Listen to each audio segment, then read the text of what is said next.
Hello, random persons on YouTube, and welcome back to Scruffy Tales. And in today's video, we're gonna be talking about something that is actually kind of important and not just random bullshit about CV90s or predictions on the front line of which we have no clue what we're talking about. No, today we're gonna be talking about OPSEC, operational security, because chat rooms and Discord groups and what have you like to be talking about OPSEC. Yeah, we've learned a military term, and uh, we are going to be talking about our relationship with OPSEC. We as the observers, the civilians, not really the OPSEC concerning the soldiers. They obviously they are involved, but this is actually more directed at you guys. And the subtitle here, I think, is key to what we're going to be talking about. The devil is in the details. And I guess there's no secret about it. People are fascinated with war and battles and combat and soldiers and armies, weapons, what have you. And, well, I have a YouTube channel that currently is kind of focused on it. Uh, who knows, in a month or two or after the war, I might be doing sci-fi stuff instead, because that's also an interest of mine. But right now it's, Ukraine orientated. And you guys are watching this because you are also fascinated with war, soldiers, and the conflict in Ukraine and what have you. And, you're probably visiting online chat rooms all over the place that shares this interest. And we like to go into the details. We're following the maps. We're looking for news and potential, what do you call it? Nuggets and tidbits of what's going on, leaked secrets and what have you.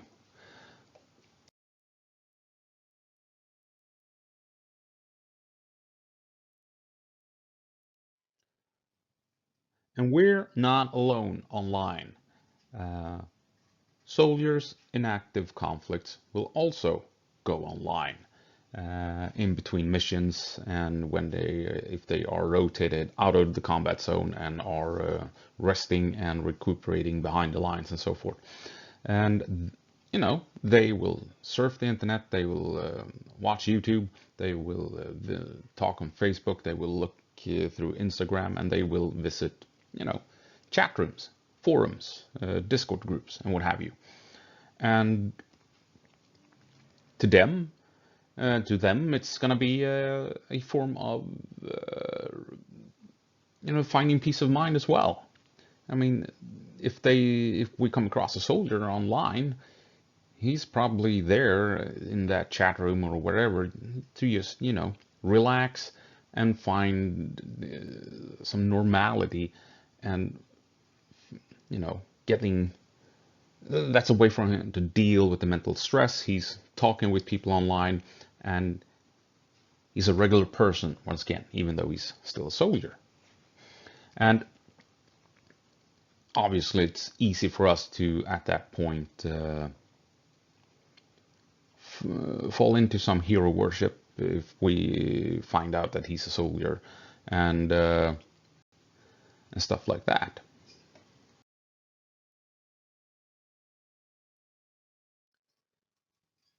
And I think most of us realize that it's not appropriate to be talking about, where are the Abrams tanks going to be sent in to be used against the Russians, or where are artillery located, and where will archers be sent in and stuff like that. Where is the high command? Where are your officers and generals located? Where have you located your field hospitals and stuff?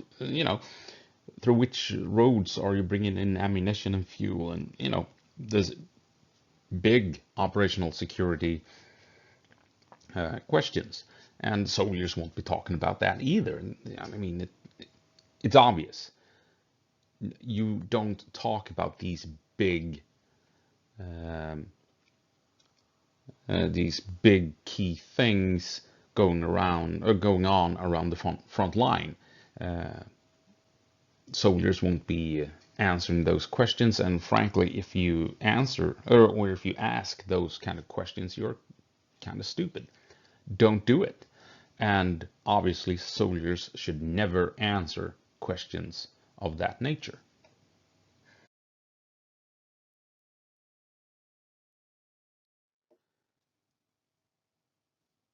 But the thing is, even if we are careful, we might tell the soldier in question, don't dance if it breaks Opsec, and he might be talking about simple things that seem inconsequential, right? Because he's a single soldier. What he's talking about is irrelevant, right?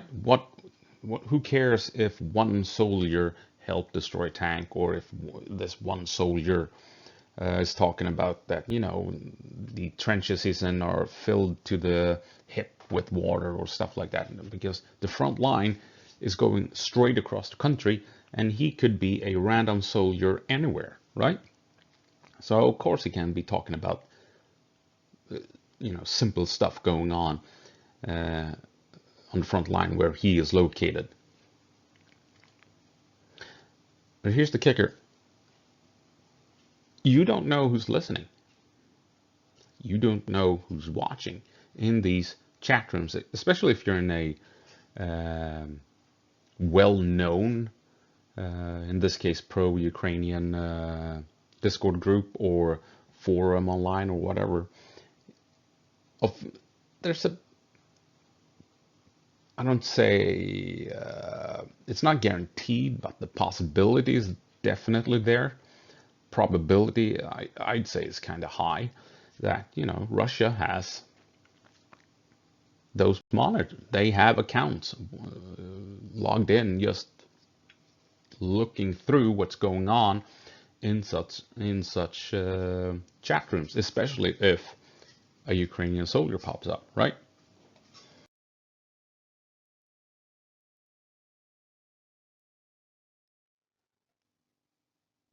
And this is where we return to the devil is in the details. Because soldiers know they shouldn't be talking about the big puzzle pieces, right?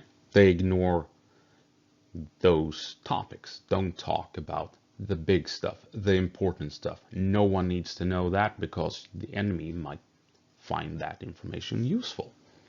And I think most of us realize that as well. Don't talk about things that are obviously important for the front line. So ignore the obvious problematic stuff. But we might be talking about small, insignificant stuff, right? This is one random soldier after all, and what he's doing is insignificant in the greater, grander scope of things. So we ask him small questions, and he replies to these small, insignificant questions and topics, talking about his daily life on the front line. And what he is revealing are tiny, tiny pieces of the puzzle that in themselves appear useless. Because, like we've pointed out, he's just one soldier located in one random spot along a very, very, very broad front line. And what he's talking about, who cares, right? Who cares if he's mentioning that, two tanks got destroyed, or that they spent the day carrying wounded, or, whatever. If it's heavy rains, so they won't be going out on a mission that night, or something like that. And so what if he gives away these smaller details. Well, maybe a potential Russian spy might use what he's talking about to locate him on the front line. So they might go into, okay, he's destroyed 2 tanks. There were so and so many artillery barrages.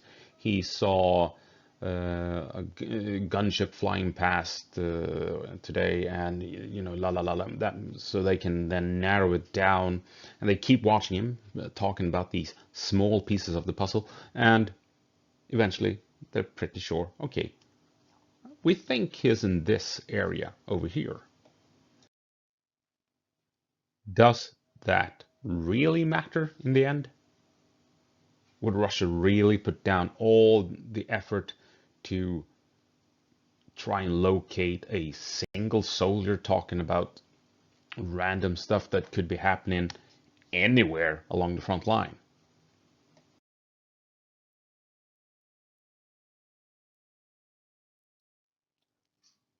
Right? One random soldier along a very long front line talking about random stuff that could happen anywhere and doesn't affect the outcome of the war or battles or anything of the sort at all. Would Russia, in this case, really put down all this effort just to try and locate where he is located, right? Locate where he's located. To try and find out where he is located, the area he's operating in. Why would Russia do that? Why would they put so much effort trying to figure out where one single soldier is located on the front line?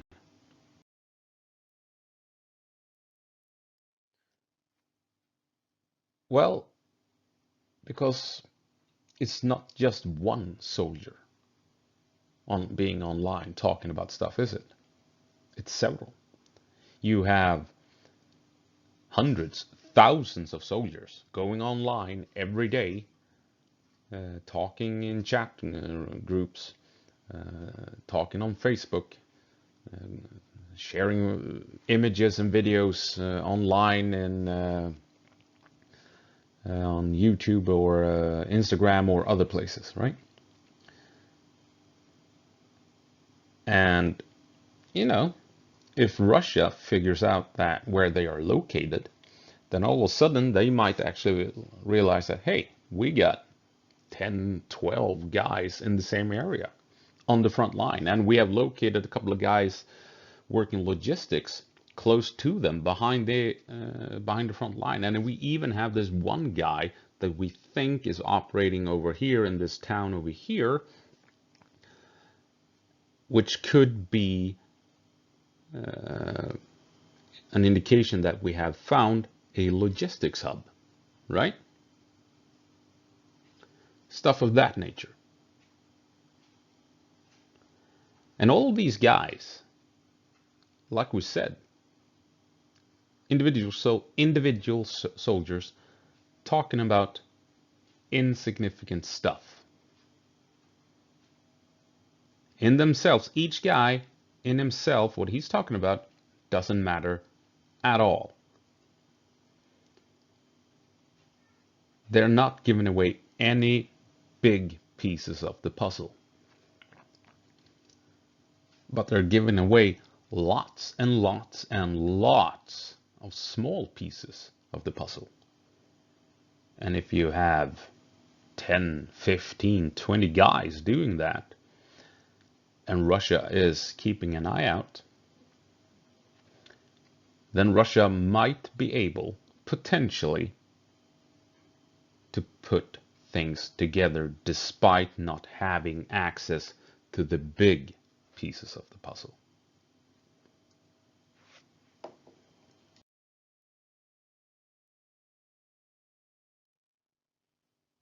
And this is the scary part of it all, I think. It is that we don't know what information Russia is looking for. We don't know what is important. We don't know what is that one last final piece of the puzzle that they might be looking for, right? So they have all these soldiers and they have all these different sources of small, tiny pieces of the puzzle, and they have to go through it all and they're trying to put it all together. And all of a sudden, a soldier says something that is on its own completely harmless and doesn't affect anything. But the Russians can pick that tiny piece of information, and that is what brings it all together. And they find out or realize that, huh, that might actually be linked to this. And if we try and adjust our way of thinking based on that, then all of a sudden the pieces come together. And it could be something that we consider to be trivial, right? Simply because we don't know what Russia is looking for. And that is what makes all of this so scary. And this is why, you really need to be a bit paranoid dealing with this stuff, right? I realize that, this is borderline paranoia. But this is how it works. Since we obviously are not giving away the big pieces of the puzzle, no one is, and no one is trying to, that leaves the enemy left with only the tiny pieces. And that is what they're working with. They are working with the tiny pieces. Potentially. That's another scary thing. You don't know. We don't know who's watching. If you're in a chat group talking about Ukraine and you're sharing details and stuff like that, you don't know if Russian spies has an account in that chat group, just in case something important pops up. Is it probable? Maybe not. Is it possible? Yes. And that's the scary part. It's not, maybe it might not be probable, but it is definitely possible.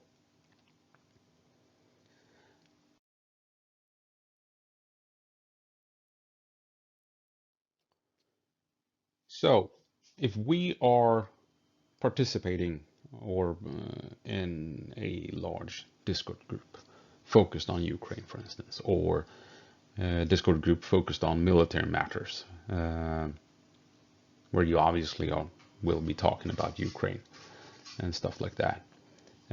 Discord groups that are pro-Ukrainian, or anything that is related to Ukraine in some sort, where it's being discussed in detail, and where you might come across maybe possibly a Ukrainian soldier who's just going online to relax, find his peace of mind, and forget about the war, or the stress of the war, I should say. I mean, there is a possibility that Russia might be monitoring that chat group and those people, those accounts. Probable? Who knows? Possible? Yes. And if it's possible, why then talk about these pieces of the puzzle? Right? Because 99%, yes, 99% of it will be useless. But all of a sudden, someone might slip up, might not realize what they just said, or just don't know what Russia is looking for, and give them that vital piece of information, even though to us it seems insignificant. Why risk that? Why take that chance? Right? Well, there's no point to it when you think about it. Why give Russia something for free that might affect a section of the front line? So, yeah, I guess what I'm trying to say here, after rambling for quite a few minutes here, is that if we civilians, observers around the world, come across Ukrainian soldiers online, don't encourage them to talk about stuff on the front line. Because we don't know who's watching, and we don't know if we, by accident, make them reveal something that Russia is interested in. And I mean, if Russia has an account on one of these Discord groups or in a chat room or a forum like this, if we start asking questions, we all of a sudden provide an opportunity where the Russians can enter that conversation, appearing as one of us, a random figure on on the internet, and then they might be asking specific questions to the soldier. And he might think, well, this is a friendly guy and they're all friendly. I can talk about simple stuff that no one cares about. But the Russian is asking specific questions because they are interested in those things. So, right, yes, it sounds like paranoia, and it is paranoia, but this is the nature of the internet and being online and having a direct link to the front line. Because it's not just one direct link, it's a dozen, it's 20, it's 50 direct links to a specific section of the front line, and Russia is trying to find all of those links and map them out, and they try to compare what they are all saying to get a feel for what is happening right there and then, and how they might be able to exploit that.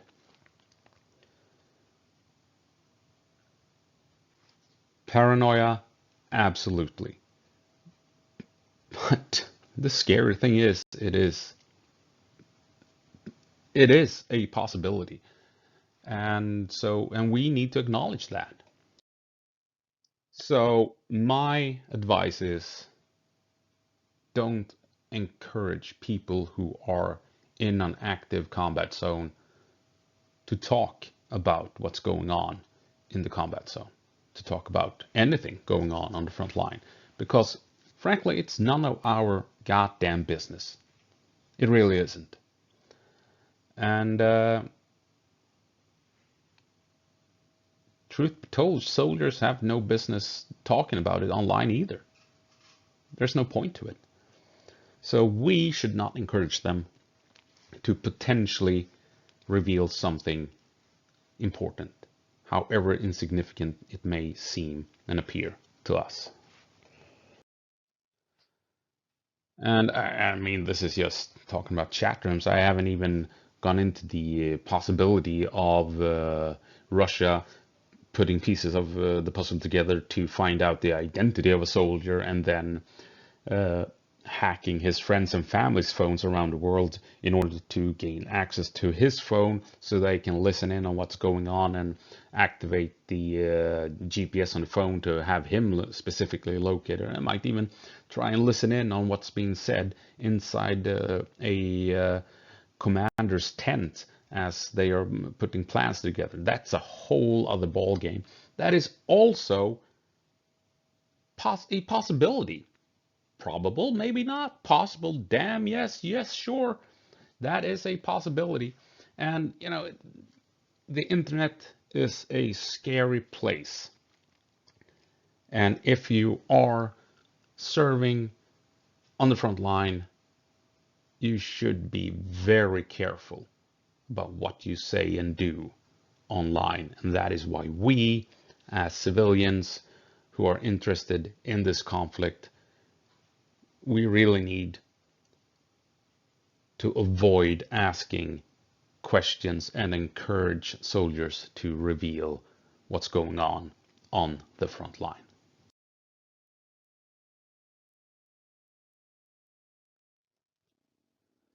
I don't know if any of this makes any sense.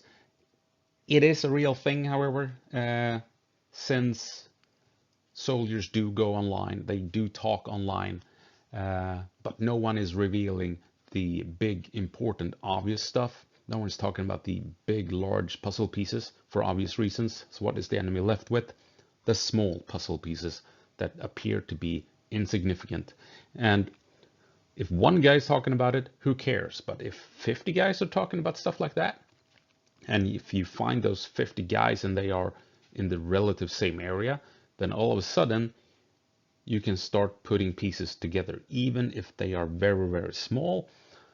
And all of a sudden you might actually get a feel for what is happening on that section of the front line without anyone in reality revealing anything big and significant at all.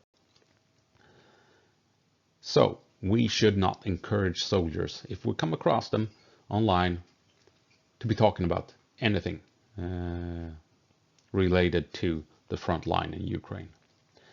And with that, I'll see you in the next one. See you around.